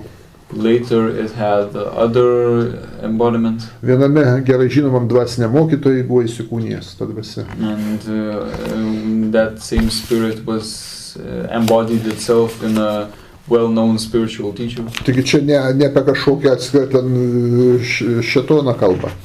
So it is not a talk about Satan. Dar vienas argumentas, kurį krikščionis naudoja. Another argument which the Christians employ. Tai bus Ezechieliaus 28 skyrius. It will be Ezekiel's 28. 28. Nuo 13 iki 18 eilutės. From the 13th to the 18th verses. Gyvenai Edenė, Dievo sode, tave puošia įvairiausi brangakmeniai, sardis, topazas, jaspis, krizolitas, oniksas, berilis, safiris, rubinas, samaragdas. Ta diena, kai buvai sukurtas, tau buvo paruošti meistriškai padaryti būgneliai ir vamzdeliai. Tu buvai pateptas cherubas, kuris dengia. Aš tave tokiu paskyriau. Tu buvai šventame Dievo kalne, vaikščiai tarp ugninių akmenų. Tu buvai tobulas savo keliuose, nuo savo sukūrimo dienos, kol buvo atrasta tavie nedarybės. Tau plačiai beprekiaujant, jie pripildė tave smurtą, tu nusidėjai. Todėl aš išmesiu tave iš Dievo kalno kaip nešvarų ir pašalinsiu tave, o dengiantis cherubė iš ugninių akmenų tarpe. Tavo širdis išpuiko dėl tavo grožio, tu praradai išmintį per savo spindesį, aš parblokšiu tave ant žemės priešais karalius, kad jie galėtų matyti tave. Savo daugybę neteisybę ir apgaulę prekybai tu sutėpi savo šventiklas, todėl iš tavo vidaus aš pažadinsiu ugnį, kurį sunaikins tave visų akivaizdai, pavers tave pelenai žemėje.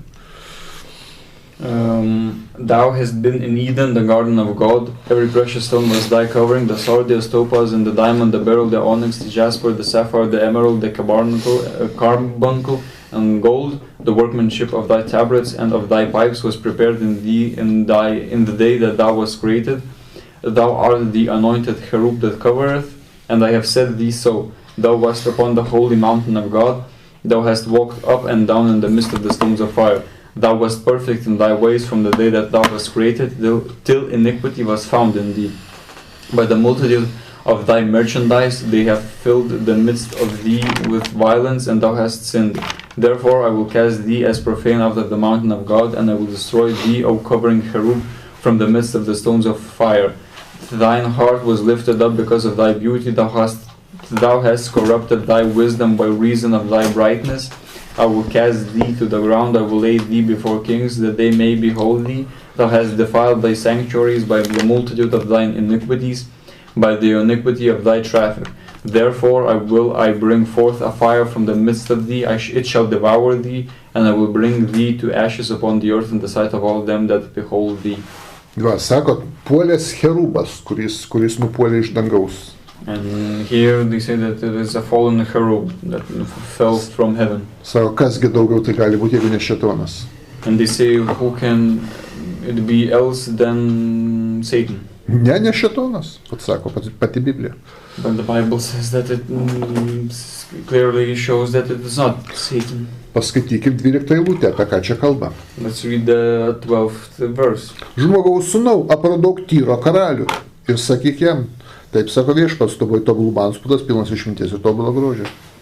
Son of man, take up a lamentation upon the king of Tyrus, and say unto him, Thus said the Lord of God, Thou sealest up the sun, full of wisdom and perfect in beauty. Vėl kalba apie žmogų, Tyro karalių, valdovą. Yet again, this is talked about a man, a king of Tyrus, kuris nubaustas žemėje, labai smarkiai sunaikintas, which was punished very harshly on earth. Už ką? Už tai, kad kai buvo dvasia, dvasiniam pasauliu, būdamas tobulas, jis išpuiko ir nusidėjo Dievui. Už tai papuolė čia žemėje atsiimt bausmės.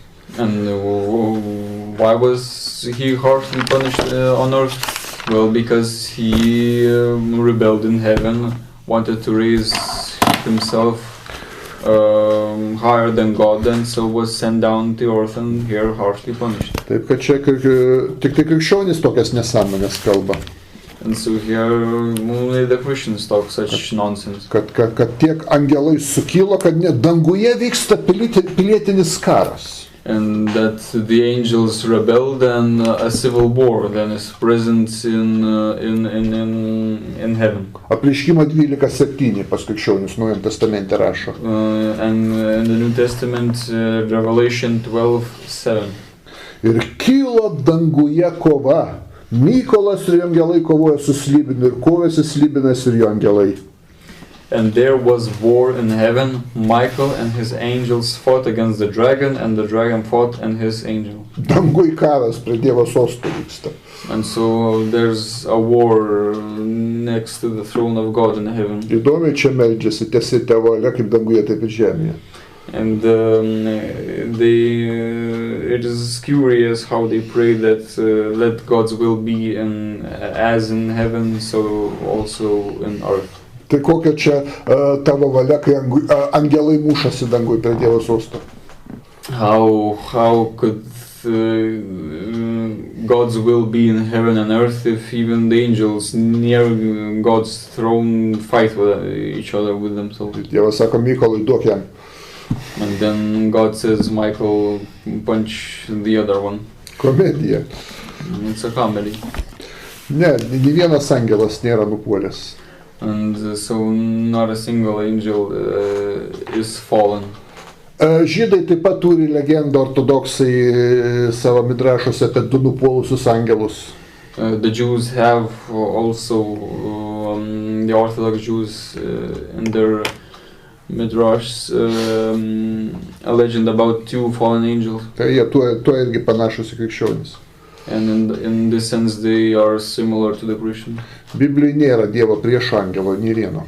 There is no angel that would be an enemy of God in the Bible. Šėtonas yra nusidėjėlių priešas. The Satan is only the enemy of those who are guilty. Klusniai vykdantis Dievo valią. Who obediently obeys God's will.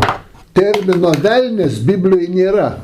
And such a concept of a devil is not present in the Bible. Tanache, diabolos žodis yra kilęs tik iš Naujojo testamento. There's no such a word, diabolos. It is in the Old Testament. It only appears in the New Testament. O šėtonas, Satan yra priešininkas, kaltintojas, nusidėjėlių. But the Satan is the blamer, the enemy of sinful people. Gerai, tiek tada šiandien.